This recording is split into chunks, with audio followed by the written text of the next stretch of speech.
Herkese merhabalar. Neşe'nin tarif adresi YouTube sayfama hepiniz hoş geldiniz. Bu videomda bu görmüş olduğunuz yelek modelinin size baştan sona yapılışını anlatacağım. Şöyle modelimi yakından göstereyim arkadaşlar. Şu kısımdan göstereyim, hatta daha çok belli olacaktır. Şöyle yıldızlı file modeli yeleğimizin adı.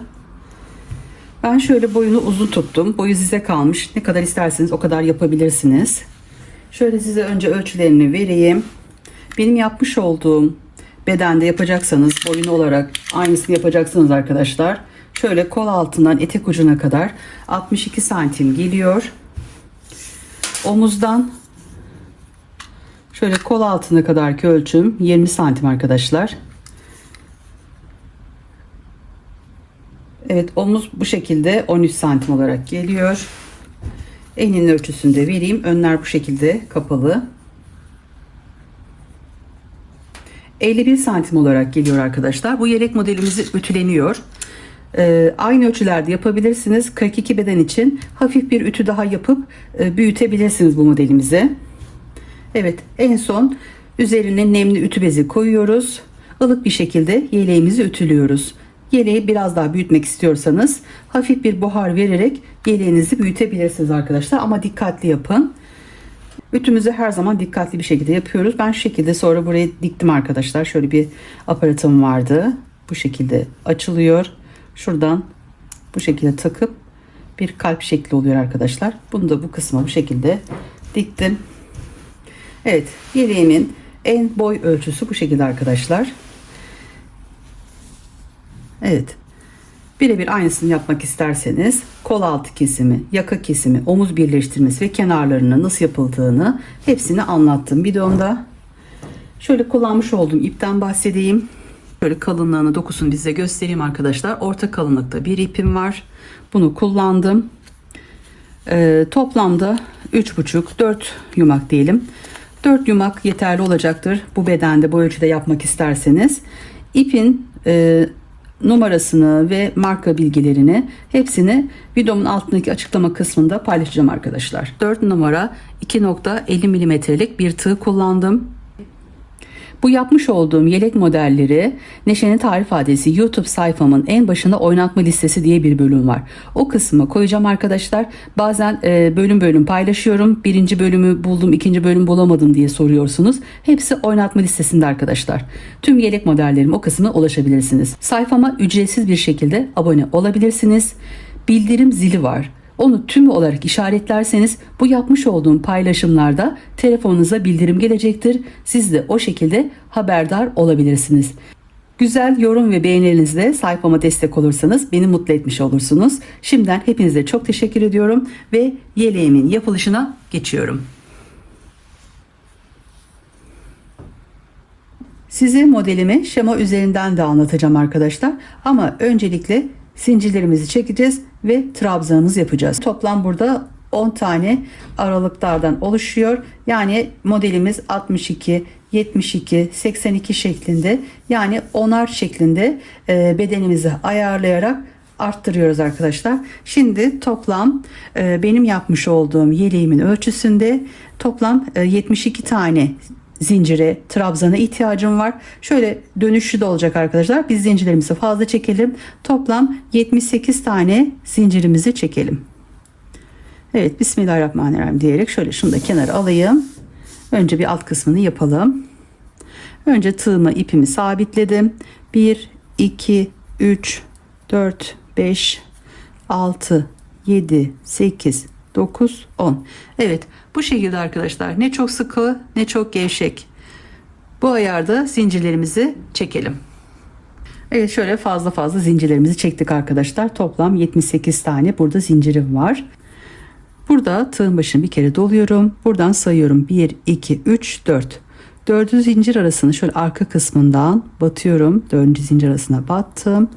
Önce ikisini, sonra ikisini çıkarttım. Sonra tekrar tığın başını doladım. Yanındaki zincir arasına battım. Önce ikisini, sonra ikisini çıkarttım. Bu şekilde zincir aralarına batıyoruz. Toplam 72 tane trabzanımız olacak. Evet, yanındaki zincir arasına battım. Önce ikisini çıkartıyorum. Sonra tığımda 2 tane kalıyor. İkisini çıkarttım. Ve yanındaki zincir arasına battım. 2 2 şeklinde çıktım. Evet, bu şekilde toplam sayıyoruz. 1 2 3 4 5 6 şeklinde sayıyoruz. Toplam 72 tane trabzan yapıyoruz arkadaşlar. Toplam 72 tane 2'de çıkmış olduğum trabzanlarımı yaptım. Evet, şöyle düz bir şekilde koyuyorum. Size şöyle bir ölçüsünü vereyim. Bu şekilde arkadaşlar 27 santim geliyor. Alt kısım, üst kısımlarda biraz toparlama yapabilir arkadaşlar. Ütüleyince de yine bu ölçülerde olabilir. Evet, bu şekilde toplam 72 tane 2'de çıkmış olduğumuz trabzanlarımızı yaptık. Burada şöyle kalan zincirlerimiz var. Bunları da arkadaşlar iğnemizle sökelim arkadaşlar. Önce şöyle uç kısmını şu şekilde arasından geçirdim. Bunu buradan bu şekilde çıkartıyorum. Sonra diğer zincirimin arasından şu şekilde bir tane daha yapayım.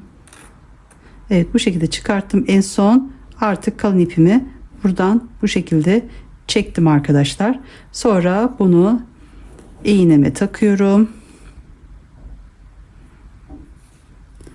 Ve buradan arasından yürüteceğim. İsterseniz hani modelinizi örüp bu kısımdan yukarı doğru yapabilirsiniz. Ya da şu alt kısmından zincir aralarına batıp ipimizi yürütelim. Bu şekilde. Sonra şöyle düzeltiyoruz arkadaşlar. Kalan ipimizi de keselim. Evet. Bu şekilde kalan ipimizi temizlemiş oluyoruz.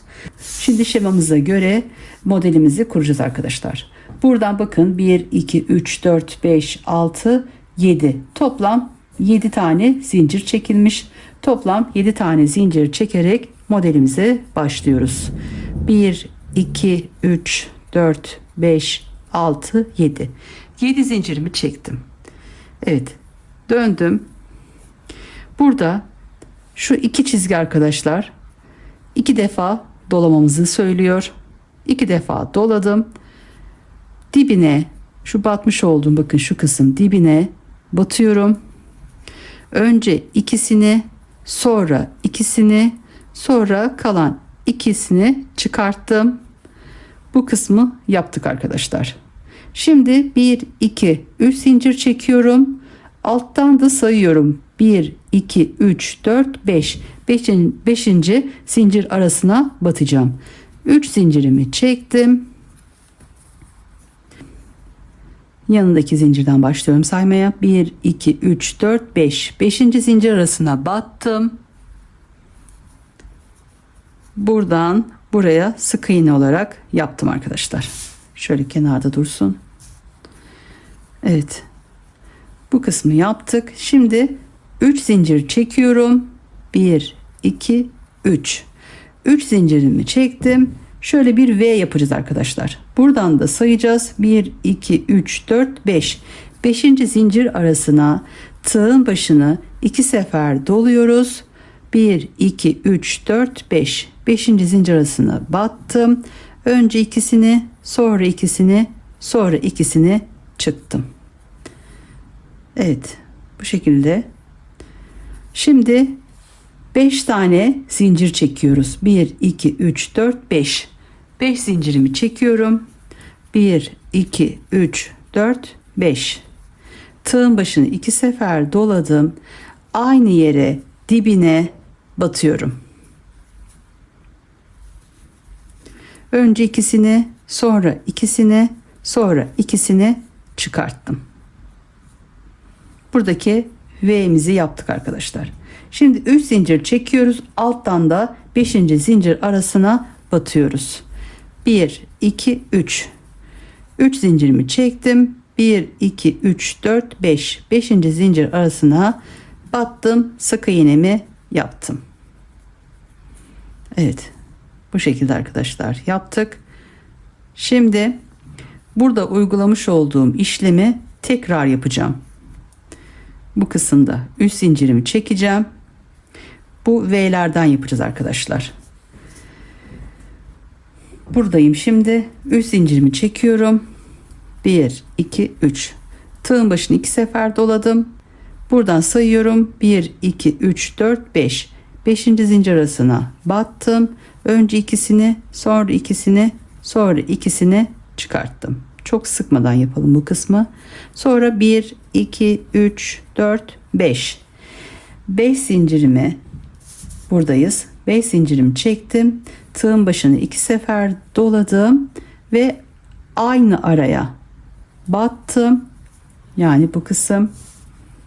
Sonra 2 2 2 şeklinde çıktım.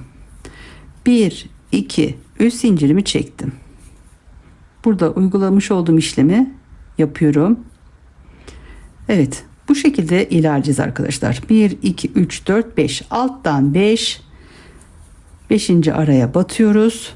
Sonra 3 zincirimizi çekip tığın başını 2 sefer dolayıp 1 2 3 4 5. zincir arasına batıp önce ikisini, sonra ikisini, sonra ikisini çıkartıp 1 2 3 4 5 zincirle tığın başını 2 sefer dolayıp aynı araya batıyorum. 1 2 3 zincirimi çektim. 1 2 3 4 5 alttan saydım. 5. zincir arasına battım. Sık iğnemi yapmış oldum. Evet, burada bakın birinci, ikinci, üçüncü olarak tam şekilde aynı modeli uygulamış oluyoruz. Evet, şimdi tekrar 3 zincir çektim. Tığın başını 2 sefer doladım. 1 2 3 4 5. zincir arasına battım. 2 2 2 şeklinde çıktım.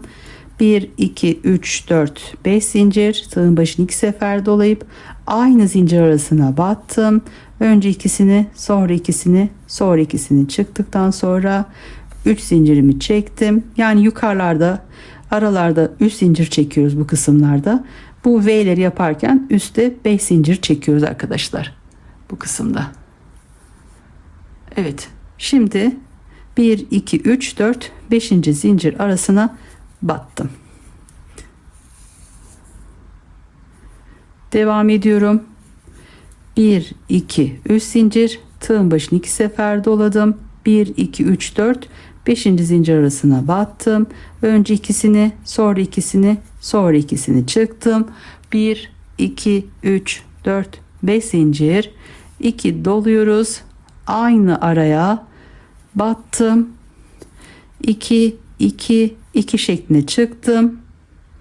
Bunları ben V olarak size hep söyleyeyim arkadaşlar, yukarılarda da. Yani böyle bir V oluşturduk. Şimdi 1 2 3 zincirimi çektim.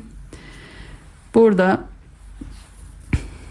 1 2 3 4 5. zincir arasına batıyorum ve sık iğnemi yapıyorum. 1 2 3 zincir, tığın başını 2 doladım. 1 2 3 4 5. zincir arasına battım. Önce ikisini, sonra ikisini, sonra ikisini çıkarttım. 5 zincir çekiyorum. 4 5. 2 doladım. Aynı araya battım. Şimdi sona geldik arkadaşlar. Bu kısım. Burada bu V'mizi yaptık. Şimdi 3 zincirimi çekiyorum. 1 2 3 4 5. zincir arasına battım. Tekrar 3 zincir çekiyorum. 1 2 3. Tığın başını 2 sefer doladım. Bu kısmı yapacağım. En dipteki zincir arasına batıyorum. Buradan sayacağım. 1 2 3 4 5. 5. zincir arasına battım. Önce ikisini, sonra ikisini, sonra ikisini. Burada biraz gevşek çekelim arkadaşlar. Sonra arada bakın şu şekilde şemamızda olduğu gibi 2 tane zincir çekiyoruz. Tığın başını 2 sefer doladım. Aynı yere tekrar battım. Önce ikisini, sonra ikisini, sonra ikisini çıktım arkadaşlar. Evet, bu şekilde ilk yeleğimizin ilk sırasını uyguluyoruz. Bakın bu kısımlarda böyle V'lerimiz var. Bu şekilde. Burası başlamış olduğumuz yer. Bu şekilde şu kısımları sayarsam 1 2 3 4 5, 6. Evet, ortada 6 tane var arkadaşlar. Şöyle kenarlarımız. Evet, bu şekilde ilk sıramızı yapmış olduk. Şimdi ikinci sıramıza geçiyoruz. Bu kısımdayız. Burada 1, 2, 3, 4 tane zincir çekmiş. İsterseniz 4 zincir, isterseniz arkadaşlar dönüşlerde 5 zincir çekebilirsiniz. 1, 2, 3, 4, 5. Ben 5 zincir çektim. Geriye döndüm. Şimdi arkadaşlar bu orta kısma bakın, şu şekilde şu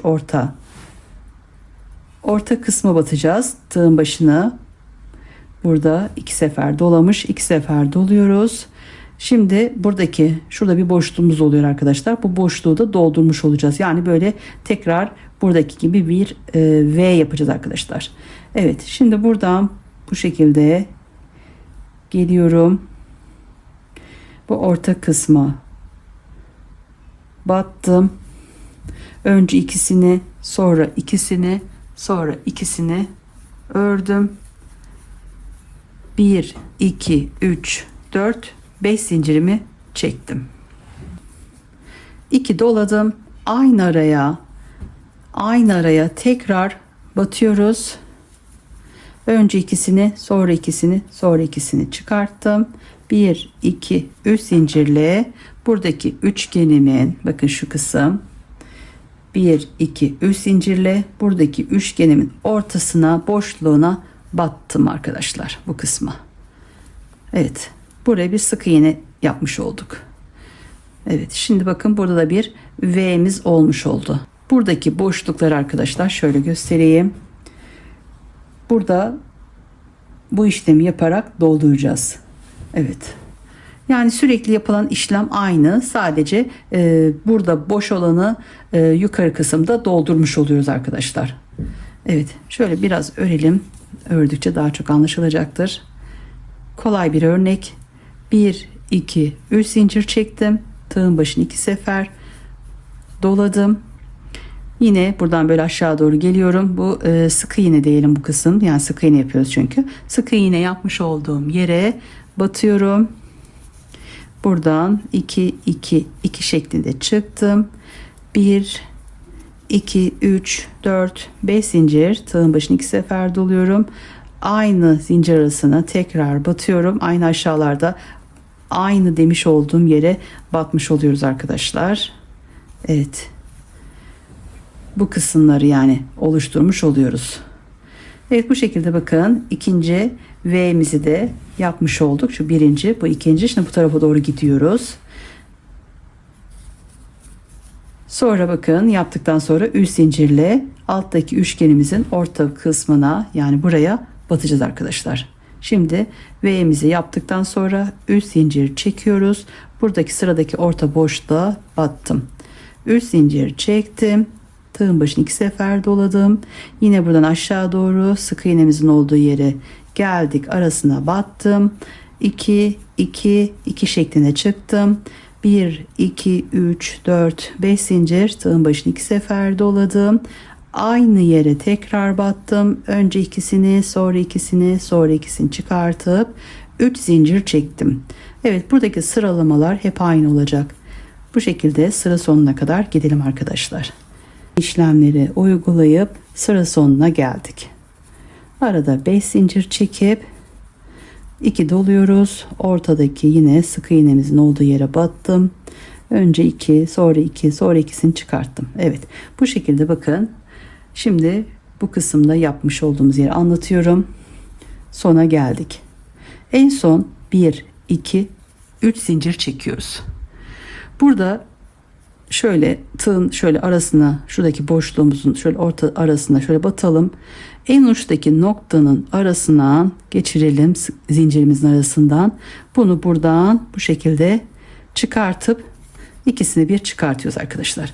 Evet, şimdi ikinci sıramızı tamamladık. İkinci sıramızı burada bitirdik. Bakın 1, 2, 3 zincirle buradaki zincirimizin 1, 2, 3. zincir arasına batmış oluyoruz yani arkadaşlar. Buradan 1, 2, 3. zincir arasına batmış olduk. Şimdi 3. sıramıza geçiyoruz. 3. sıramız için aynı aşağıda yapmış olduğumuz gibi 7 tane zincir çekiyoruz. 1, 2, 3, 4, 5, 6, 7. 7 zincirimi çektim, geriye döndüm. İlk benim sırama bu şekilde üçgen geliyorsa bu kısımda 7 zincir çekmem gerektiğini anlıyorum arkadaşlar. Burada farklı oluyor. Bakın burada artık yapıp bitişi daha farklı olacak. Dönüş de aynı şekilde. Yani döndüğüm zaman burada üçgen varsa bu kısımda 7 zincir çekmiş olmam gerekiyor. 7 zincirimi çektim. Şimdi tığın başını 2 sefer doladım. Burada altta araya batmıştık. Aynı şekilde alttaki araya battım. Önce ikisini, sonra ikisini, sonra ikisini çıkarttım. Bu şekilde arkadaşlar. Şimdi buradaki üçgenimin ortasına batacağım. 3 zincir çekiyorum. Üçgenimin orta boşluğuna battım. Bu şekilde. Şimdi tekrar 1, 2, 3 zincir, 2 doladım. Bakın yine aşağılarda olduğu gibi burada bu şekilde aşağı ineceğiz. Burada sık iğnemizin olduğu yer, sık iğnenin olan yere batıyoruz. Önce ikisini, sonra ikisini, sonra ikisini çıkartıyoruz. 1, 2, 3, 4, 5. 5 zincir çekip 2 doladım. Aynı sık iğnemin arasına battım. 2, 2, 2 şeklinde çıktım. 1, 2, 3. Aynı işlemleri tekrarlamış oluyoruz. Üçgen ortasına batıyoruz. Evet. Bu şekilde olacak arkadaşlar. Bakın şurada şöyle bir yıldız desenimiz artık oluşmuş oldu.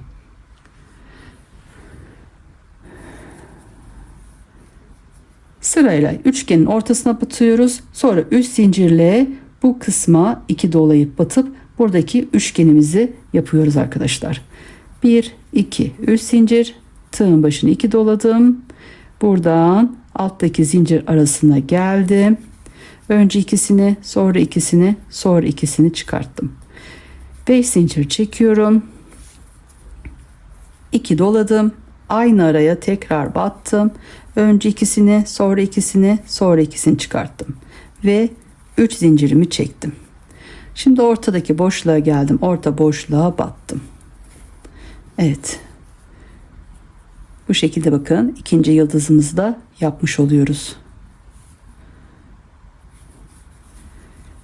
1, 2, 3 zincir çektim. Tığın başını 2 sefer doladım. Yine aşağı doğru iniyoruz. Bu sık iğnemizin olduğu yere üçgenimizi yapıyoruz. 2, 2, 2 şeklinde. Bakın arkadaşlar burada şu kısım en başta olarak anlatayım. Aynısı 3. sırada uygulamış oluyoruz. 1 ve 3 aynı arkadaşlar bakın. Aynı işlemleri yapıp 3 zincir çekip orta boşluğa batıyoruz. Yine şu yukarıda anlatayım. 3 zincir çektim. Üçgenimin orta boşluğuna battım. 3 zincir çektim. Tığın başını 2 sefer doladım. Buradan aşağıya indim. Sık iğne yapmış olduğum yere battım. Buradan çıkıyorum. 2, 2, 2 şeklinde. 1, 2, 3, 4, 5 zincir çekip 2 dolayıp tekrar aşağı aynı sık iğne yapmış olduğum yere battım. Yukarı doğru çıkmış oldum. Sonra 3 zincirle üçgenimin orta kısmına battım. Bu işlemlerin hepsini uygulayarak sıra sonuna kadar örmeye devam ediyoruz.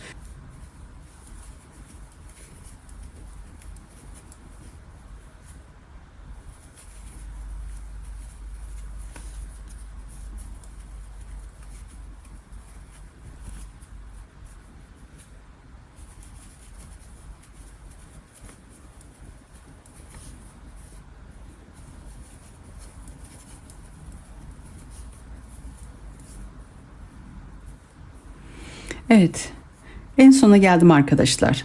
Üçgenimin orta kısmına battım. Bu şekilde 3 zincirimi çektim. Tığın başını 2 doladım. Bu 5 zincir çekmiş olduğum yerin şu en uç kısım, en sondaki zincir arasına tığın başını 2 sefer dolayıp bu kısma batıyorum arkadaşlar. Buradan 2, 2, 2 şeklinde çıktım. 1, 2 zincirimi çektim. Tığın başını 2 sefer doladım. Alttaki bakın zincir arasına tekrar batıyorum. 2, 2, 2 şeklinde çıktım. Burada yapmış olduğum işlemi bu kısımda uygulamış oldum. Arada 2 zincir çektim. Aynı yere battım arkadaşlar. 1, 2, 3, 4, 5. Sonlarda hep bu işlemi uyguluyoruz. Bu kısmı yaptıktan sonra 5 zincirimi çekiyorum. Geriye dönüyorum. Tığın başını 2 sefer doladım. Buradan aşağı doğru iniyorum. Buradaki sık iğnemin olduğu yere battım. Önce ikisini, sonra ikisini, sonra ikisini çıkarttım. 1, 2, 3, 4, 5 zincir. 2 doladım. Aynı alttaki zincir arasına batıyoruz. Önce ikisini, sonra ikisini, sonra ikisini çıkartıyorum. 1, 2, 3 zincirle sırada üçgenim var. Üçgenimin orta boşluğuna batıyorum ve 3 zincirle burada yapmış olduğum işlemi uygulayıp üçgenleri de aynı bu şekilde yaptığımız sıradaki gibi yapıyoruz arkadaşlar. Bu sıramızı da bu şekilde örüp sıra sonuna kadar gidelim. Evet. Aşağıdaki gibi arkadaşlar, sıra ne denk geliyorsa o kısma batalım. Evet, burada yine 3 zincirimi çektim. Tığın başını 2 sefer dolayıp bu kısma batacağım. Burayı bir üçgen yapacağım. Yani 5 zincirle bu kısma, sonra 3 zincirle üçgenimin ortasına. Evet, bu araları doldurmuş oluyoruz yani arkadaşlar, şu boşluk kısımları. Evet, bu şekilde yapıp sıra sonuna doğru örmeye devam edelim.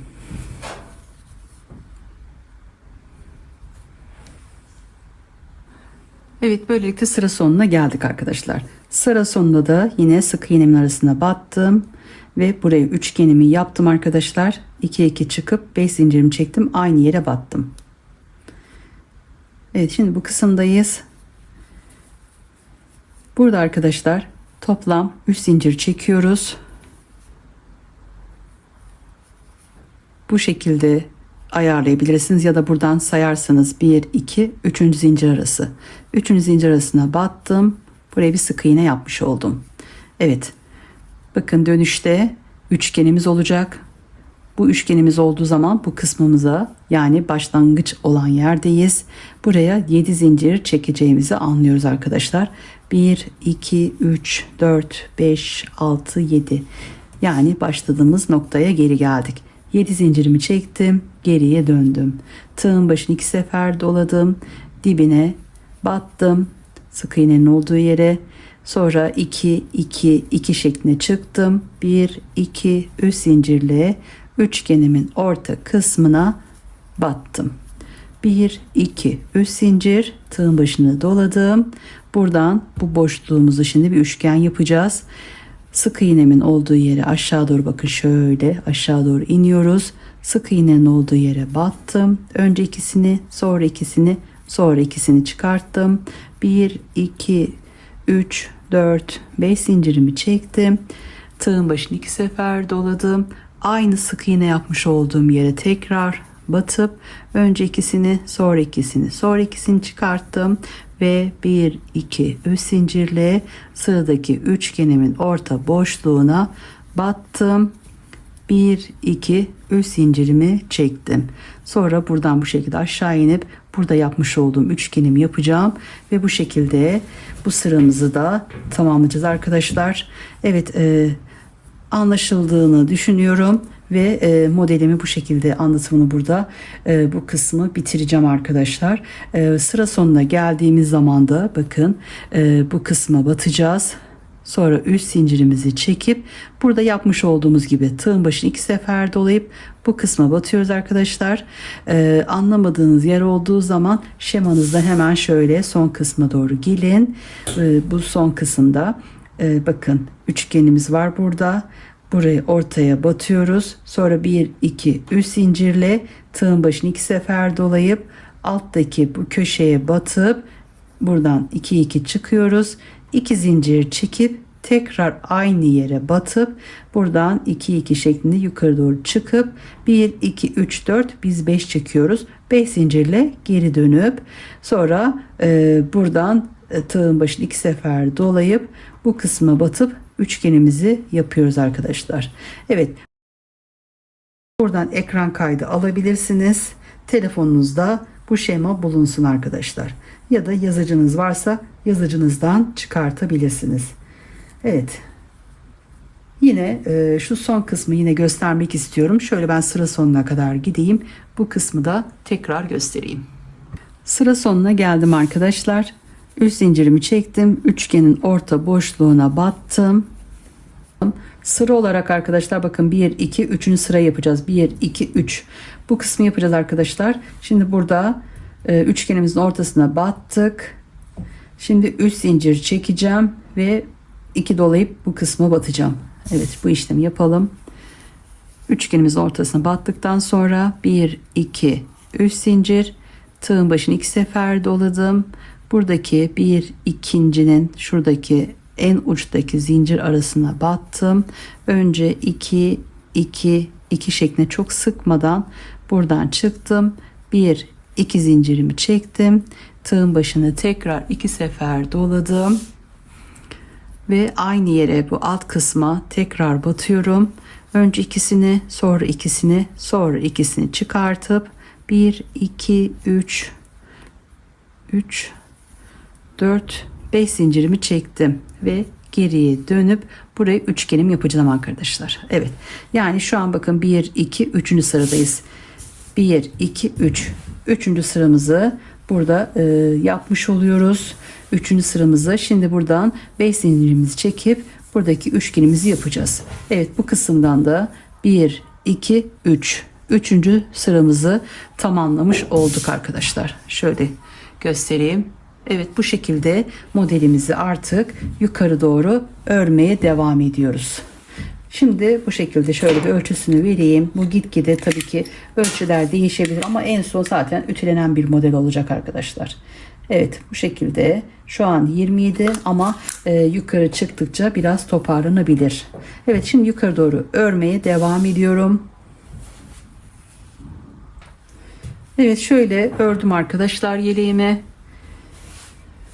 Aşağıdan başladık. Yukarı doğru kol altına kadar ördüm. Ben bunu tonik tarzı daha uzun yapacağım arkadaşlar. Standart olarak ölçümüz genellikle kol altından etek ucuna kadar şöyle 42-44 bedenlerde. Ben bu kısmı 50 santim yapıyorum. Üst kısmı da 20 santim civarı olarak yapıyorum. 20-22 arası yapıyorum arkadaşlar. Yani toplam şöyle 70 santim ideal oluyor. 20 yukarısı 50 aşağısı şeklinde.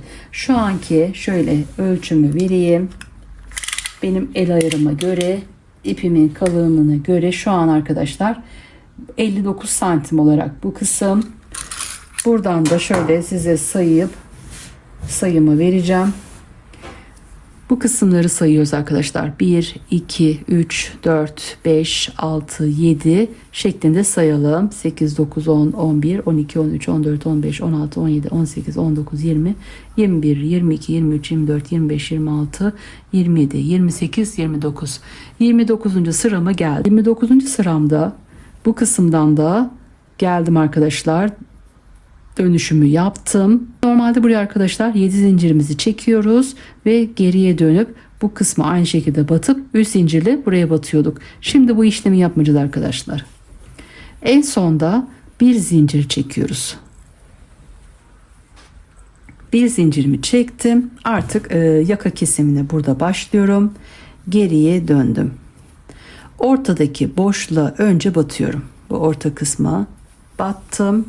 Şöyle döndüreyim. Şimdi buradan 1, 2, 3, 4 zincir çektim. Buradaki üçgenimin orta boşluğuna battım. Sonra bakın buradan aşağı inip sık iğne olan yere batmamız gerekiyor. Buraya bir üçgen yapmamız gerekiyor. Ama öncesinden 1, 2, 3 zincir çekiyoruz. Buradaki yapmış olduğum sıralamalara dikkat ederek yaptığımın birebir aynısını yapabilirsiniz arkadaşlar. Evet, sıramızı kaybetmeyelim yeter ki. Şu an 1. sıramızdayız. Buradan yaka kesimimiz için geriye döndük. Boşluğa battık. 4 zincir çekip üçgenin ortasına battıktan sonra 3 zincir çektim. Tığın başını 2 sefer doladım. Aşağıdaki sık iğne arasına battım. Önce 2 2 2 şeklinde çıktım. 5 tane zincir çekiyorum. 2 dolayıp aynı sık iğne yapmış olduğum araya tekrar battım ve üçgenimi yaptım arkadaşlar. Şimdi burada sıramızda ne denk geliyorsa o şekilde, burada koltuk altı için daha bu kısımda bırakmayacağım. Şöyle sıra sonuna kadar, şu kısma kadar geleyim. Buranın da yapılışını anlatacağım arkadaşlar. Evet, alttaki işlemleri uygulayarak sıra sonuna kadar geliyoruz. Sıra sonuna geldim. Yaka kesiminin birinci sırasındayım. Burada ilk sıramızı, yaka kesimimizi yaptık. Buradan sona kadar geldim. Üçgenimin orta kısmına battım. Şimdi 1 2 3 zincir çekiyorum. Tığın başını 2 sefer doladım. Bu bizim dönerken şurada 4 ya da 5 zincir çekiyorduk arkadaşlar. O kısım, şu uç kısma, şuraya batıyoruz arkadaşlar. Tığın başını 2 sefer doladıktan sonra buradaki uç kısma battım. 2 2 2 şeklinde çıktım. 1 2 zincir, tekrar 2 doladım. Aynı araya batıyorum. Önce ikisini, sonra ikisini, sonra ikisini çıkarttım. Şimdi burada arkadaşlar bir zincir çekiyoruz ve geriye dönüyoruz. Kol altı kesimimizi şimdi yapacağız. Burada arkadaşlar, buradaki ilk boş araya battım. Bir sık iğne yaptım. Bir tane yapmamız yeterli. Uç kısmı olduğu için. Yanındaki şurada zincir aramız var. Bu zincir arasına battım. Sık iğne yaptım. Ortaya geldim. Orta biraz geniş olduğu için buraya 1 2 şöyle 3 tane sık iğnemi yaptım. Çok böyle hani sıkı düşünürseniz 2 tane yapıp üçüncüyü de buradaki zincir arasına batabilirsiniz. Evet, ben şöyle zincir arasına şimdi battım. Sonra buraya da şöyle bir tane daha yapayım. 2 tane sık iğne yaptım. Sonra buradaki zincir arasına geldim. Evet, şimdi arkadaşlar diğer tarafını şöyle yapmıştım. O kısmı da üzerinde şöyle göstereyim size. Şimdi arkadaşlar buradan bakın, bu kısımdan başlıyoruz. Sık iğnelerimizle buradaki üçgenimizi içine tamamen doldurup sık iğnelerle bu kısmı buraya kadar ilerleyip 3 zincir çekiyoruz.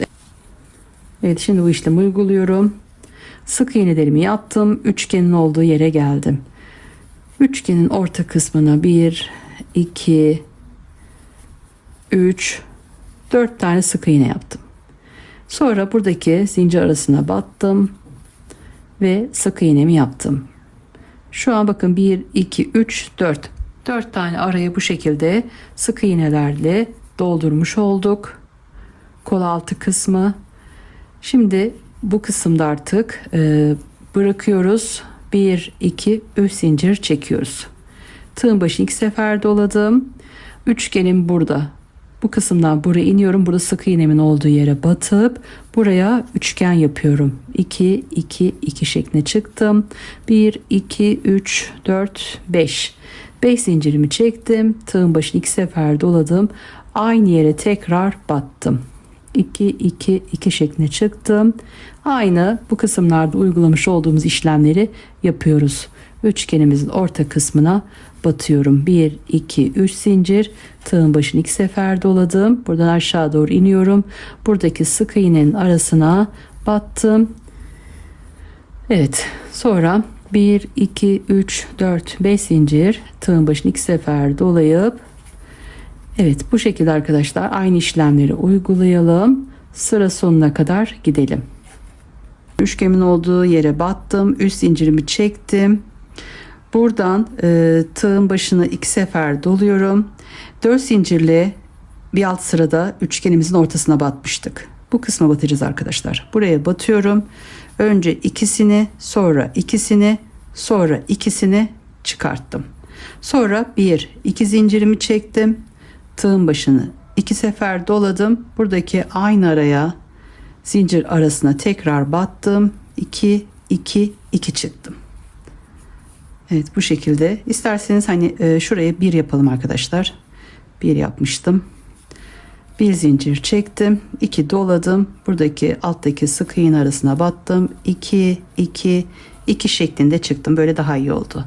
Evet, bu kısmı yaptıktan sonra şimdi bir zincir bakayım. aşağı ineceğiz. Şimdi arkadaşlar burada bu işlemi yaptıktan sonra dönüş için burada 1 2 3 zincirimi çekiyorum ve geriye döndüm. Evet, yaka kesimine devam ediyoruz. Bu işlemi yaptıktan sonra 2 doladıktan sonra buradaki alttaki sık iğne arasına batıyorum. 2 2 2 şeklinde çıktım. 1 2 3 4 5 zincirimi çektim. 2 doladım. Aynı yere tekrar battım ve bir üçgen buraya yapmış oluyoruz. Sonra 3 zincirle sıradaki üçgenimizin orta boşluğuna batıyoruz arkadaşlar. Evet, bu kesimimiz bu sırada da bu şekilde oluyor. Şimdi bu yapmış olduğum yere kadar, kol altının şuradaki üçgenin olduğu yere kadar alttaki işlemleri, sıralamayı takip ederek örmeye devam ediyorum. Evet, bu şekilde görünüş arkadaşlar. Sonra kenarlarından zaten kenarı geçeceğiz. Buradan ikide çıkmış olduğumuz trabzanlarla bu kısmı toparlamış olacağız arkadaşlar. Evet, bu şekilde kol altının olduğu yere kadar örelim.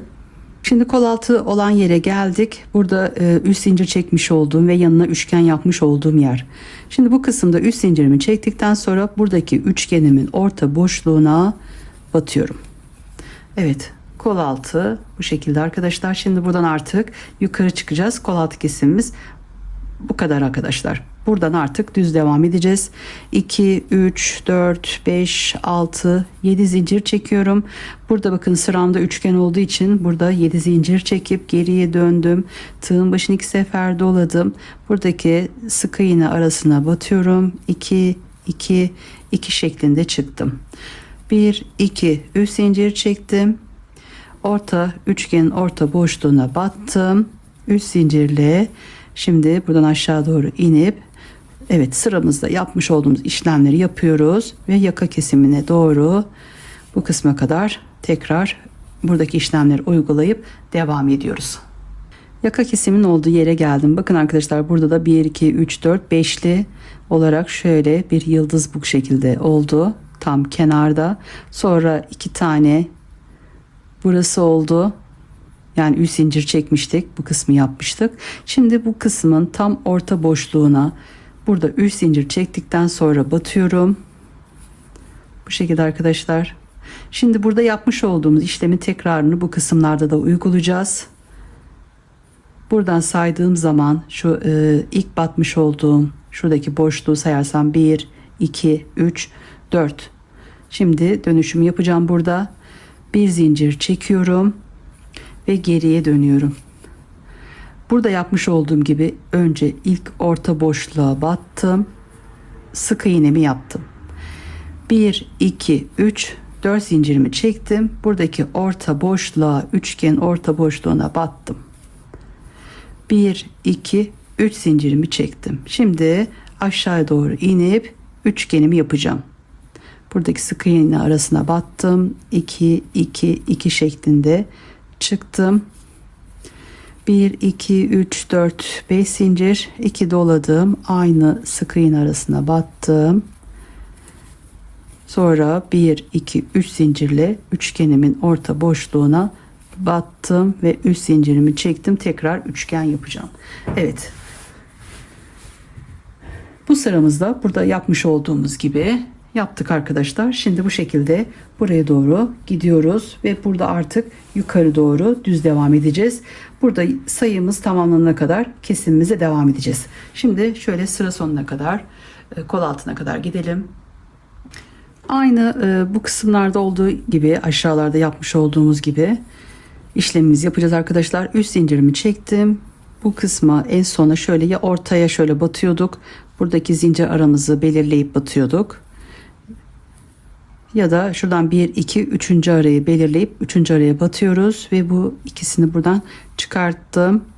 1 2 3 4 5 6 7. Toplam 7 zincirimi çektim. Burada üçgen olunca bu kısımda 7 zincir çekiyorduk. 2 doladım. Buradaki alttaki araya battım. 2 2 2 şeklinde çıktım. 1 2 3 zincir, ortadaki boşluğa batıyoruz. 1 2 3 zincir, 2 doladım. Buradan aşağı doğru iniyorum. Buradaki sık iğne arasına battım. 2 2 2 şeklinde çıktım. 1 2 3 4 5 zincir, 2 doladım. Aynı araya tekrar battım. 2 2 şeklinde çıkıp üst zincirimi çektim. Evet. Artık bu kısımlara geldiğimiz zaman kol altında bu işlemi yapıyoruz. Yaka kesimimize devam edeceğiz. Yaka kesimine kadar buradaki işlemleri yapıp şöyle sona kadar örelim. Evet. Yaka kesiminin olduğu yere geldim. Buradan 1 2 ikinci sıramızı yaptıktan sonra sona kadar geldim. Üst zincirimi çektim.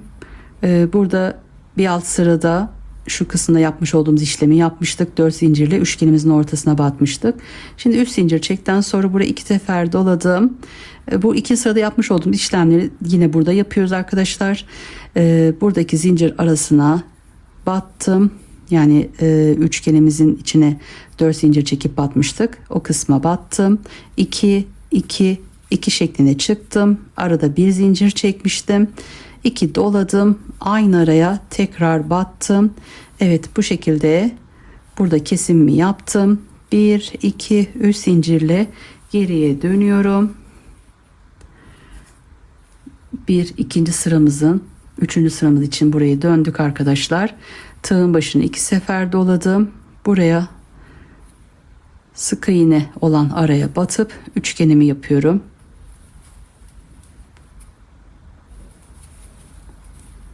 2 2 şeklinde çıktım. 2 3 4 5 zincir, 2 doladım. Aynı araya tekrar battım. 1 2 3 zincir. Evet, buraya üçgenimizin orta boşluğuna batıyoruz. Ve tekrar 3 zincirle tekrar bir üçgen yapıyoruz arkadaşlar. Evet.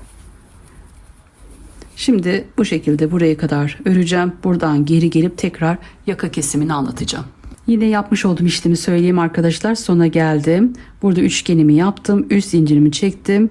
Buradaki aşağıda yapmış olduğum gibi 1 2 3. araya battım. 7 zincir çektim. Geriye dönüyorum. Buraya 2 dolayıp alttaki araya batıyorum. Sonra üst zincirle üçgenimizin orta kısmına batıyoruz. Evet.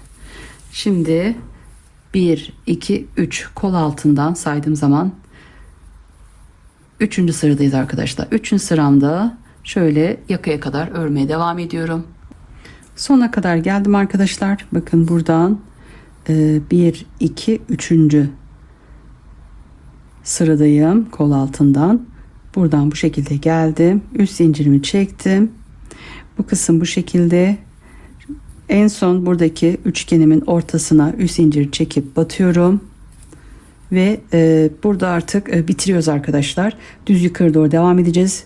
Tam ortada 1 2 3 tane üçgenimiz var. Bu şekilde 1 2 3 şöyle koyayım, hatta daha iyi olur. Evet. Kol altı bu kısım. Bu şekilde yaka kesimimiz buradan bu şekilde yaptık arkadaşlar. Burada şu kısım 1 2 3 tane bu şekilde bıraktık. Şimdi bu kısımdan 7 zincir çekiyorum. 2 3 4 5 6 7 geriye döndüm. Tığın başını 2 sefer doladım. Aynı yere batıyorum. 2 2 2 şeklinde çıktım. 3 zincirimi çektim. Sırada üçgenim var. Artık başta ve sonda bu şekilde yapılacak arkadaşlar. Üçgenin ortasına batıyoruz. 3 zincir çekiyoruz. Evet.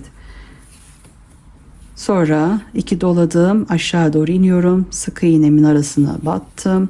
2 2 2 şeklinde 3 4 5 zincir, 2 doladım. Aynı zincir arasına battım. 2 2 2 şeklinde çıktım. 1 2 3 zincir, sıradaki üçgenin boşluğuna battım. 3 zincir, 2 doladım. Buradan aşağı doğru iniyorum. Buradaki sık iğnemin arasına battım. 2 2 2 şeklinde çıktım. 1 2 3 4 5 zincir, 2 doladım, aynı araya tekrar battım ve 3 zincir. Sırada yine üçgen var, ortasına battım, 3 zincir, 2 doladım, alttaki sık iğne arasına battım ve buraya bir üçgen yapıyorum. 2 doladım, aynı araya battım, 2 2 2 şeklinde çıktım. 1 2 3 dördüncü sıramız için bu kısma 3 zincir çekip bu ortaya batıyorduk. Aynı şekilde batalım. Sonra 1 2 3 4 5 6 7 zincirle geriye dönelim. Evet, artık burada yapacağımız işlemleri hepsi aynı şekilde, bu şekilde devam edecek arkadaşlar. 7 zincir çektim, tığın başını 2 sefer dolayıp buraya batacağım, sonra 3 zincirle buraya arkadaşlar. Evet, bu şekilde kol altı ve yaka kesimimizi tamamlamış oluyoruz. Evet, şimdi yukarı kadar öreceğim arkadaşlar. Ördükten sonra size buradaki sayıları vereceğim. Evet, bu şekilde örmeye devam ediyoruz.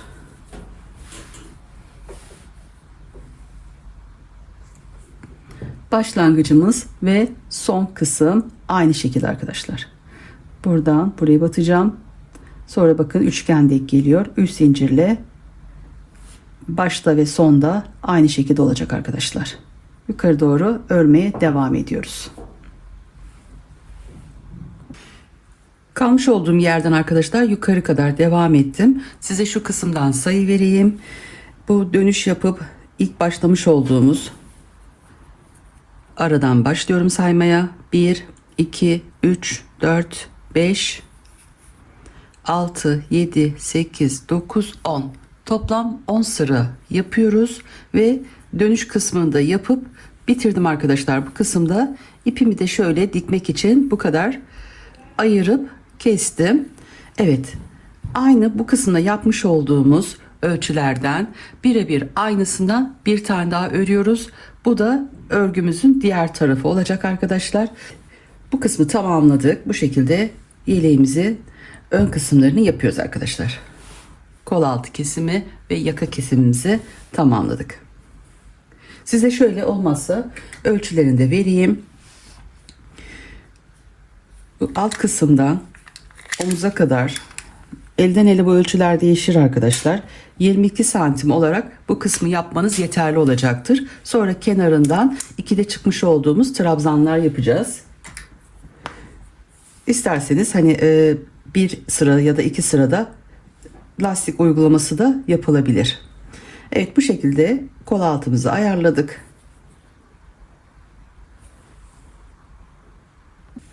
Şimdi arkadaşlar iki ön parçamızı tamamladık.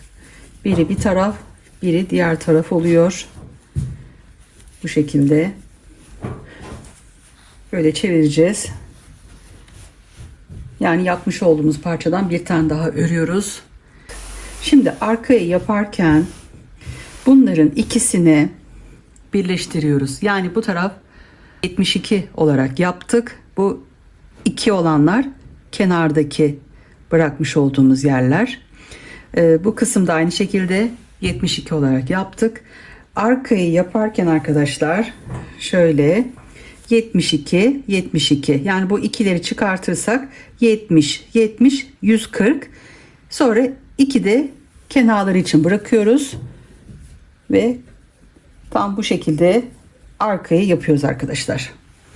Toplam böyle 150 zincir çekelim. Fazla olsun. Aynı önleri yapmış olduğumuz gibi bu kısımda toparlarız. İğne ile yürütürüz arasından. Fazla olanı ya kesersiniz çok fazla olursa, ya da benim yapmış olduğum gibi iğne ile çıkartıp sonra burada sıkıştırıp şu yukarı doğru bu kısımdan ipinizi yürütürsünüz arkadaşlar. Evet, toplam 142 tane olarak arkayı yaptım. Yukarı doğru ördüm. Şimdi şu ön iki parçayı kaldırayım. Arkanın kol altı kesimini size anlatacağım. Evet, 150 zincirimizi çekiyoruz. Sonra dördüncü araya ya da üçüncü araya batıp ikide çıkmış olduğumuz trabzanlarımızı yapıyoruz. Toplam 142 tane yaptıktan sonra Sonra modelimizi aynı önleri yapmış olduğumuz gibi kuruyoruz. 7 zincir çekiyoruz. Tığın başını 2 sefer dolayıp dibine battım. Sonra 3 zincir çektim. Bu kısımdan 5 zincir atladım. 6. zincir arasına battım. 3 zincir çektim. Tığın başını 2 doladım ve yine 5 zincir alttan atlayıp alttan 5 zincir atlıyoruz ve buraya 2 2 2 şeklinde çıkıp 5 zincir çekip tekrar aynı yere batıyoruz. Sonra 3 zincirle alttan da 5 zincir arasına batıp modelimizi aynı önlerde yapmış olduğumuz gibi kuruyoruz arkadaşlar ve sonunda da aynı şekilde bitiriyoruz. Evet, bu şekilde yaptım. Size şöyle ölçüsünü vereyim. Alt kısımda şöyle 53 santim olarak geliyor. Şimdi tabii daha ütülenmedi, şu şekilde biraz daha açılacaktır. En son üzerine nemli ütü bezi koyup ütüleyeceğiz arkadaşlar. Evet, bu şekilde de üst kısımlarda 52 santim olarak geliyor. Şu an 3. yumağımı kullanıyorum arkadaşlar. Bitmek üzere. Ön parçamda şöyle göstereyim. Şimdi yaka kesimini buradan yaptık. Kol altına geldiğimizde buraya yaptığımızda 30. sıramız olmuş oldu. Buradan saydım. Şu kısımlardan 1 2 3 4 diye saydım. 30. sıramı tamamladıktan sonra geriye dönüp aralara sık iğne yapmıştım. Şimdi bu işlemi yapacağız. Evet. Aynen bu kısımları sayıyorum arkadaşlar. 1 2 3 4 5 diye 30. sıramı ördüm. Burada geriye dönmedim arkadaşlar. Bu şekilde dönüp hani bu kısmı yapmıyoruz. Koltuk altına ne yaptık? Buradan geldik. Burada kurmuştuk yaka kesimimizi. Bu şekilde gelip en son burada bırakmıştık arkadaşlar. Şimdi buradan sık iğnemizi yapıp bu kısma kadar geleceğiz arkadaşlar. Aynı önlerde yaptığımızın birebir aynısını yapıyoruz. Evet, şöyle kaçmasın diye ben birkaç zincir çekmişim. Onları geri söküyorum. Şimdi burada bir zincirim var. Bir zincir çekip geriye dönüyoruz. Buraya boşluğa bir tane battım. Sonra sıradaki zincir arasına battım. Sık iğnemi yaptım. Ortaya geldim. 1 2, yani şuradaki boşluğa göre ayarlayalım arkadaşlar. 2 ya da 3 tane buraya sık iğne yapıyoruz. Sonra aradaki zincir arasına battım ve diğer boşluğa geldim. Zincir arasına battım. Ortadaki boşluğa geldim. Burayı da 1 2 3 4 tane sık iğne yaptım ve zincir arasına battım. Evet. Şimdi bu kısımda 1 2 3 zincir çekiyoruz. Tığın başını 2 sefer dolayıp bu kısma batacağız. Aynı önlerde yapmış olduğumuz gibi. Bu kısma battım. 2 2 2 şeklinde çıktım. 1 2 3 4 5 zincir, 2 doladım. Aynı araya battım. 2 2 2 şeklinde çıktım ve 3 zincirimi çektim. Sıradaki üçgenin boşluğuna battım. Sık iğnemi yaptım. 1 2 3 zincir. Aynı burada yapmış olduğum işlemi tekrar şimdi burada uygulayacağım ve sonra 3 zincirle buradaki üçgenimin arasına batacağım. Yani modelimizi bu şekilde buradan devam ediyoruz. Aynı işlemleri yaparak aradaki boşlukları doldurmuş oluyoruz, bu kısımları. Evet, bu şekilde arkadaşlar şöyle ileriye doğru örmeye devam ediyoruz. Aynı arkadaşlar bu kısımdaki gibi burada üçgenimi yaptım. Sonra 3 zincirle alttaki en baştaki zincir arasına battım. Bu kısımla birebir aynı.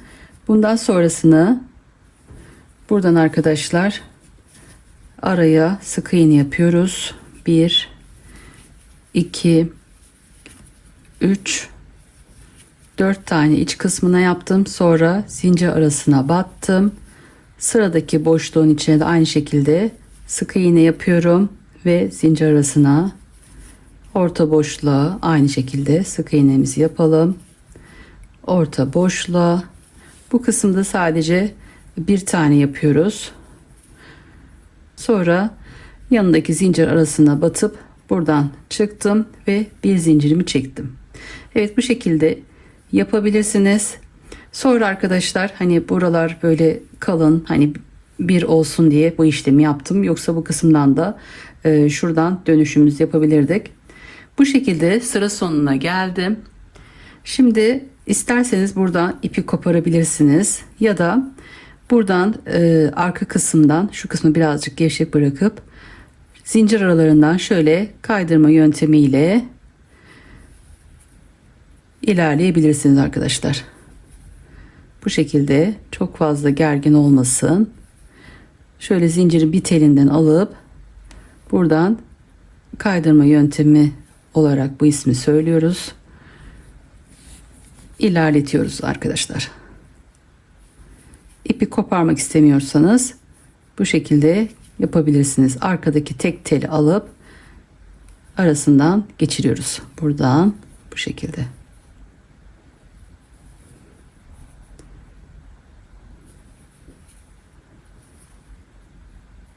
Bu şekilde yapmak istemeyenler direkt koparıp benim şu an gösterecek olduğum yerden başlayabilirler. Burada şöyle oluyor arkadaşlar, farklı olabiliyor. Evet, ben bu şekilde geldim. Zaten kol altında kalacak. Sonra kenarından tekrar buradan geçeceğiz arkadaşlar. Burada arkadaşlar önlerde bu orta kısımdan, yani dönüşümüzde orta kısımdan yukarı doğru ilerlemiştik. Ama arkalarda bu kısım ve bu tarafın denk gelmesi için bir ön sıradan başlıyoruz. Yani bu ortadan değil, bu yanındaki ilk 5 zincir çekmeye başladığım yerden oraya kadar ilerliyoruz arkadaşlar. Şöyle yine buradan zincir aralarından yukarı doğru ilerliyoruz. Evet. Bu şekilde tam söylemiş olduğum yere geldim. Normalde ortaya gelecektik. Ortadan batacaktık. Yine şöyle önden göstereyim. Yine şöyle ön parçadan şöyle göstereyim arkadaşlar. Bakın. Burada V'mizin üst kısmından yapmışız. Ama arkayı yaparken bu kısımdan yapacağız. Yani şuradaki, şu kısımdaki sıramızla, şu yukarıdan göstereyim, bu kısmın bir olması için, yoksa farklı oluyor arkadaşlar. Evet, denedim. Bu şekilde yapmaya karar verdim.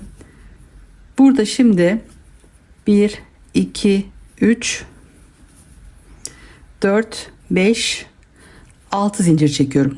Bu kısımda 6 zincir çektim arkadaşlar. Şimdi burada tığın başını 2 sefer doluyorum ve aynı yere batıyorum. Yani tam ortadan değil, bu kenardan yukarı doğru çıkmış olacağız. Sadece arkadaki fark bu arkadaşlar. İki tarafta aynı şekilde olacak. Evet. İnşallah anlaşılmıştır. Bu şekilde arkadaşlar. Burada ortadan başlayacaktık normalde, ya da ipi koparıp orta kısmından başlarsanız buraya direkt V şeklinde yapmamız gerekiyor. Ama denedim, çok birkaç sıra gitmiştim, baktım bu kısım farklı, diğer taraf farklı duruyor. Sonra bir ön kısımdan bu şekilde yapmaya karar verdim. Şimdi burada üçgen denk geliyor. O zaman bu işlemi yaptıktan sonra burada 3 zincir çekip üçgenimizin orta boşluğuna batıyoruz arkadaşlar. Sonra 3 zincir çekip tığın başını 2 sefer dolayıp buradan aşağı iniyoruz. Sık iğne yapmış olduğumuz yere batıp üçgenimizi yapacağız. 1, 2, 3, 4, 5. 2 doluyorum. Aynı yere tekrar batıyorum. Evet, yine aynı işlemlerle ilerliyoruz arkadaşlar. 3 zincir, üçgenimizin orta boşluğuna battım. 1, 2, 3 zincir. Evet. Arka bu kısımdan yukarı doğru devam edecek. Kol altı kesimimiz bu şekilde. Buradan örüyorum bu kısma kadar. Evet, şöyle diğer kısma geldim arkadaşlar. 3 zincirimi çektim. Üçgenin orta kısmına battım. 3 zincir çektim. Tığın başını 2 doladım. Bu kenardaki, şöyle göstereyim bakın. Üçgenimizin buradan aşağı inmiyoruz. Bu kısma falan batmıyoruz arkadaşlar. Üçgenimizin uç kısmına batıyoruz. 5 zincir çekip batılan. Battım ve 2 2 2 şeklinde yukarı çıktım. 2 zincir çektim. Tekrar doladım. Aynı araya battım. 2 2 2 şeklinde çıktım. 1 2 3, buralarda 5 yapmıştık. Bu kol altından sonra dönüşlerimizde 4 zincir yapalım. Burada tığın başını 2 sefer dolayıp bu kısmına aşağı doğru iniyoruz. Burada sık iğnemizin olduğu yere batıp şimdi buraya üçgenimizi yapacağız. 1 2 3 4 5 zincir, aynı zincir arasına batıyorum ve 1 2 3 zincirle üçgenimizin orta kısmına battım. Evet, bu şekilde yine ileri doğru sona kadar örmeye devam ediyoruz.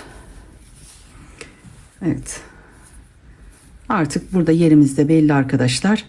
Bu kısma kadar örelim. Burayı tekrar göstereyim. Sona geldim. Burada üçgenimi yaptım. Şimdi burada arkadaşlar 1 2 3 zincir çekiyoruz. Bu orta boşluğa şöyle 1 2 3.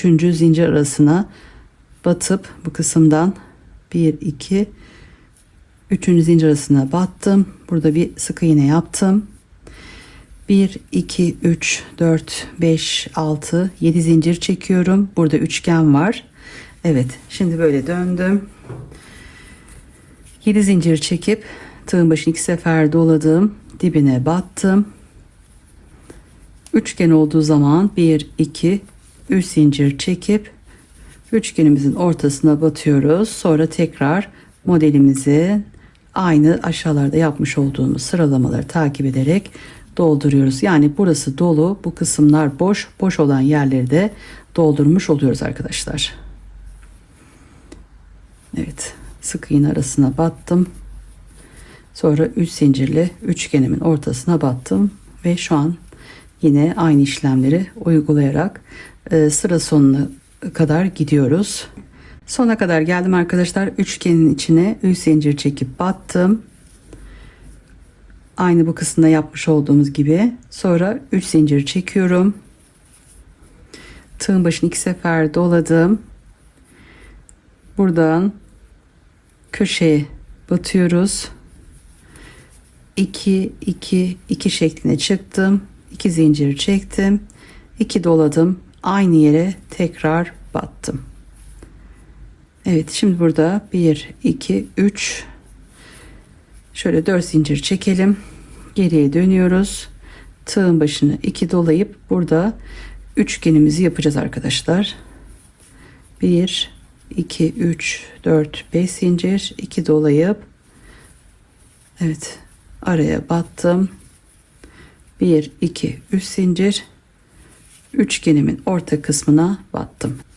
Sonra 3 zincir çekip buradan aşağıya iniyoruz ve üçgenimizi yapıyoruz. 3 4 5 zincir, 1 2 3 zincirle diğer üçgenin orta kısmına batıyoruz. Evet, bu şekilde örmeye devam edeceğiz arkadaşlar. Evet, kol altı kesimimizi burada bu şekilde yaptık. Buradan yukarı düz olarak devam ediyoruz şu kısmı. Evet, bu şekilde sıralamanızı dikkat ederek bu kısma gelelim. Burada da ortaya batıp üçgenimizi yapacağız. Sonra 3 zincirle şu kısmı batacağız arkadaşlar. Yukarı doğru ördüm arkadaşlar. Arka kısmı da şu kısımdan sayıyorum. 1 2 3 4 5 6 7 8 9 sıra yaptım ve dönüşümü yaptım arkadaşlar. Şimdi önlerde 10 sıra yapıp dönüş yapmıştık. O şekilde bırakmıştık. Arkayı yaparken 9. sıramızı yapıyoruz ve dönüş kısmını uyguladıktan sonra 10. kısma, şuradan yine sayayım bu kısımdan, şu 7'de çıkmış olduğumuz ya da hani 2 zincir çekip 2'de dolamış olduğumuz en baştaki yerleri sayıyorum. 1, 2, 3, 4, 5, 6, 7, 8, 9 ve 10. sıra. 10. sıramızı yaptım. Yani 9'u bu şekilde geçtim. 10. sırayı yaptığımda arkadaşlar önleri ne kadar bırakıyorsak bu üst kısımda bunu da aynı şekilde 10. sıramızda yapıyorum. Önlerde bir, şu baştaki bu şekilde olan yerden sayınca 1, 2, 3, 4, 5, 6, 7, 8, 9, 10, 11. 11. araya battım. Bir alt sırada 1, 2, 3, 4, 5, 6, 7, 8, 9, 10, 11. Evet, bu kısma battım arkadaşlar. Şöyle ön kısımlardan da göstereyim. Önde yapmış olduğumuz yer. Önleri bu şekilde yapmıştık arkadaşlar. Bakın 1, 2, 3, 4, 5, 6, 7, 8, 9, 10, 11. Baştakiyle birlikte şöyle boşlukları saydım. Toplam 11 boşluğumuz var. 11 tane bu kısmı dolduruyoruz arkadaşlar.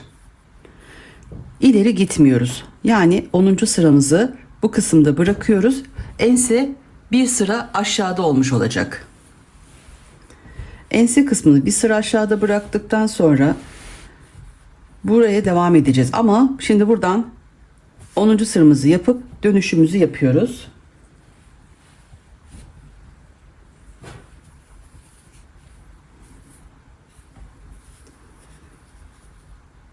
On birinci üçgenimin orta kısmına battım. Buradan 3, 4, 5, 6 tane çekiyorum arkadaşlar. Hani şu kısım çok da yukarı çıkmasın. 2 doladım, geriye döndüm. Zincir arasına battım. 2 2 şeklinde çıktım. Sonra 3 zincir çekiyorum. Üçgenimin orta boşluğuna battım. Evet. Aynı işlemleri uyguluyoruz ve son sıramızı bu şekilde 10. sırada bırakıyoruz. Ense bir sıra aşağıda olduğu zaman daha iyi oluyor arkadaşlar. Çünkü üzerinden bir de bir sırada trabzan geçeceğiz. 2'de çıkmış olduğumuz. Belki hani lastik de geçmiş olabilirsiniz ya da kenarına bir tığ oyası yapabilirsiniz. O zaman hani çok yukarıda kalıyor. Hani o şekilde olsun istemediğim için ben bu şekilde diğer yelek modellerimde de aynısını uyguluyorum. Enseyi bir sıra aşağıda bırakıyorum. Yani buraya 10'sa o kısım 9'da kalacak şekilde ayarlıyoruz arkadaşlar. Model gayet kolay bir model arkadaşlar. Evet, 3 zincir çekip üçgenimin ortasına battım. Bu şekilde aynı aşağılarda yapmış olduğumuz gibi uyguluyoruz.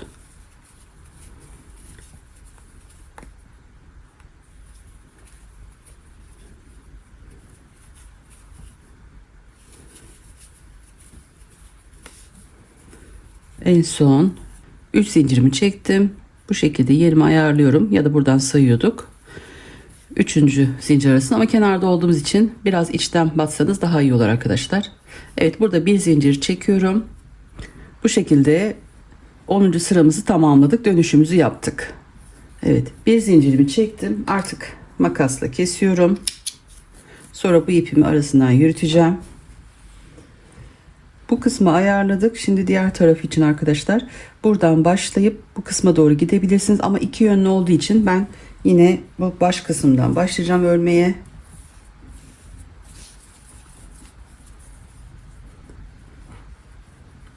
Şimdi buradan anlatırsam sizin için biraz belki karışık olabilir.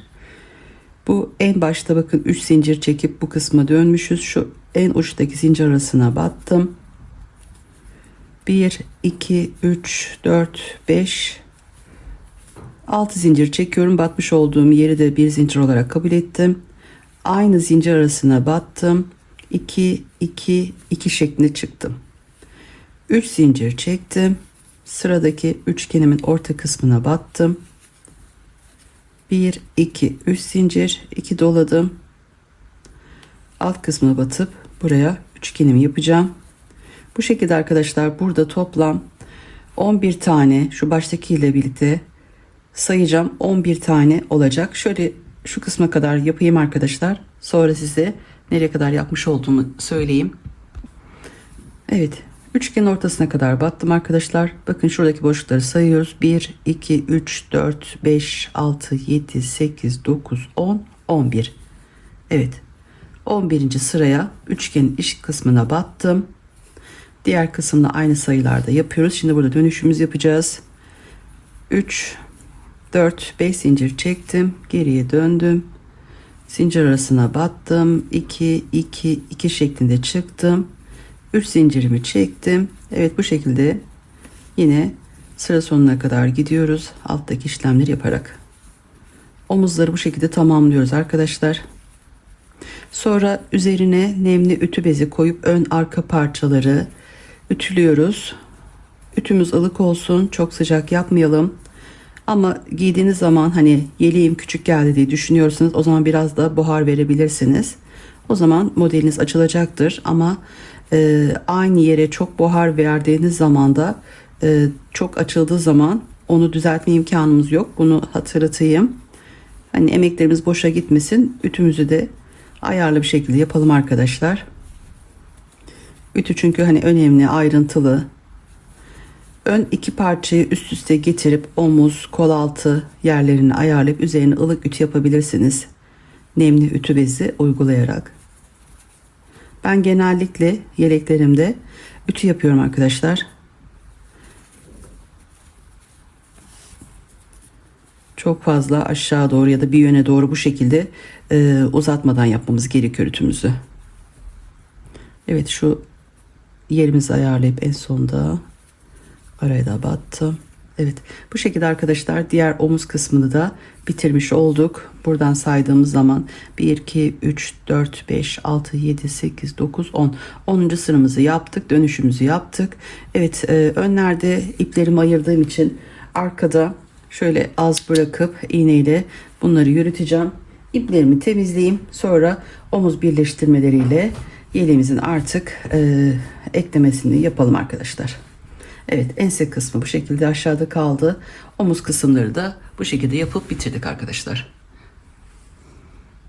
Şimdi omuz birleştirmelerini yapacağız arkadaşlar. Yeleğimizin düzgün görmüş olduğunuz tarafın yani yön kısmı işte kalacak şekilde koyuyoruz. İki ön parça, biri sağ biri sol şeklinde koydum. Şimdi omuz birleştirmelerini burada yapacağım. İpimi bu şekilde ayırmıştım. İğnemi takıyorum ve iğne ile omuz birleştirmelerini yapacağız.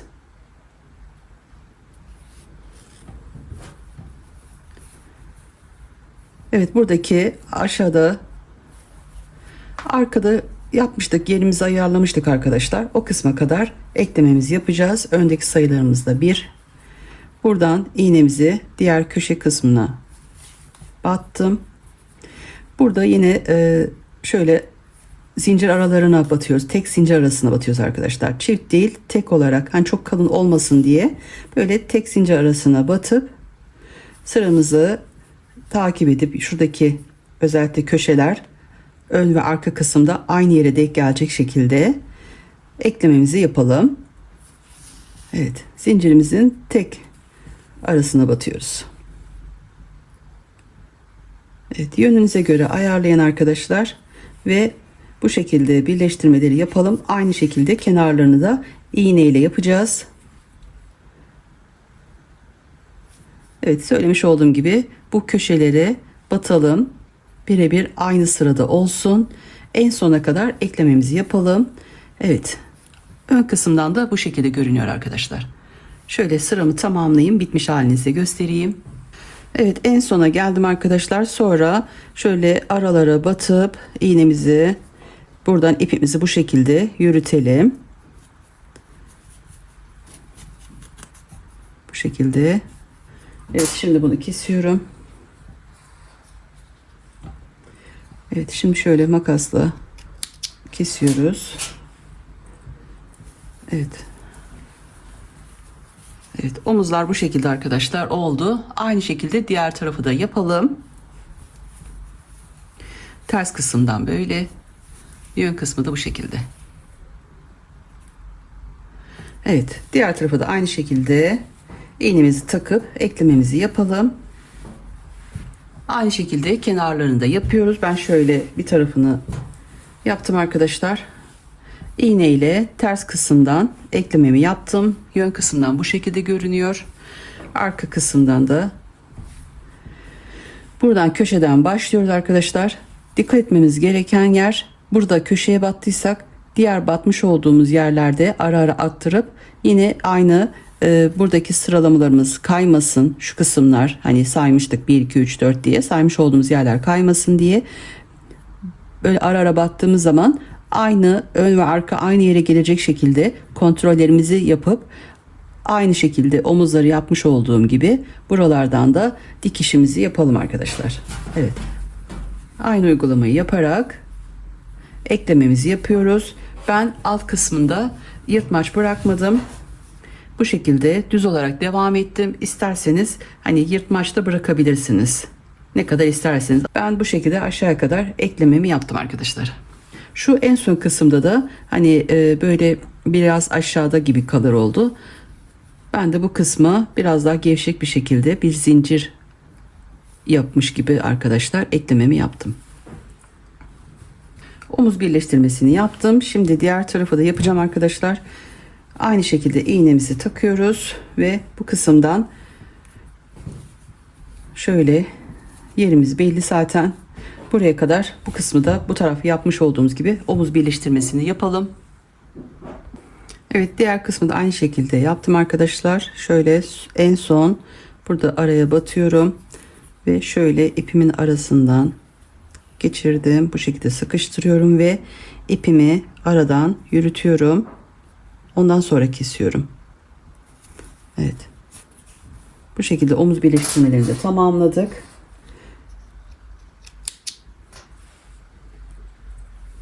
Evet. Ters bu şekilde, yönden de bu kısım aynı diğer taraf gibi. Evet, yeleğimizi hayırlısıyla omuz birleştirmelerini yaptık arkadaşlar. Kenarlarını da yaptık. Sonra üzerine şöyle nemli ütü bezimi koydum. Ütüledim arkadaşlar bu kısmı. Sonra böyle düzelttikten sonra önce arka kısmından ütüledim. Sonra ön kısmı bu şekilde düzelttim. Tekrar nemli ütü bezimi koyup ütüledim. Şimdi kenar tığlamasına geçelim. Şöyle yeleğim büyük olduğu için şöyle bir katlayayım.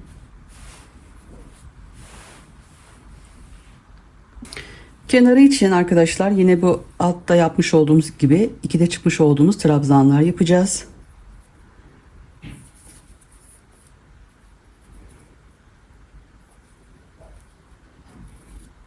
Evet, aynı tığ numarasıyla yapıyoruz. En uç köşeye battım. 1 2 3 zincir. Buradaki trabzanımızın arasına batıyorum. 2'de çıktım. Sonra sırada zincir arası var. O kısmı boşluğuna battım. 2'de çıktım. Ortadaki boşluklara battım. Toplam 3 tane 2'de çıkmış olduğum trabzan yapıyorum. Çok fazla doldurmayalım, aşağı doğru sarkma yapmasın. Sonra bakın şu köşeler zincir arası. Sonra şuradaki köşelere batıyoruz zincir arasına. 2'de çıkıyorum. Şimdi buradaki zincir araları belki hani size daha farklı olabilir. Ona göre arkadaşlar bu araları dolduralım. 2'de çıkmış olduğumuz trabzanlarla tüm çevresinden geçeceğiz. Köşeye battım.